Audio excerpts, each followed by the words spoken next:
የዚህ ቡድን መስራች የዚህ ጥምረት አንጋሽ ማን እንደሆነ መረጃ መያዝ እንችላለን።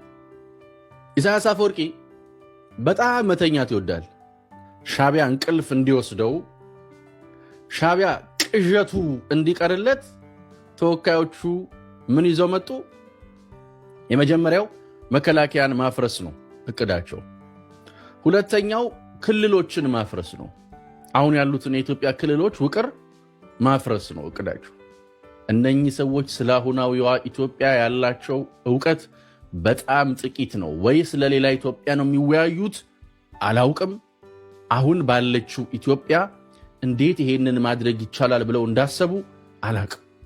ይሄ የተለየ የባንዳነት ተስጦ የሚጠይቅ ጉዳይ ነው። በነገራችን ላይ በጣም ያስቃችሁ ነገር እንዴት ልበላችሁ፣ አንድም የሚያስማማም የሚያግባባም የጋራ ሊሆን የሚችል ጉዳይ የላቸው።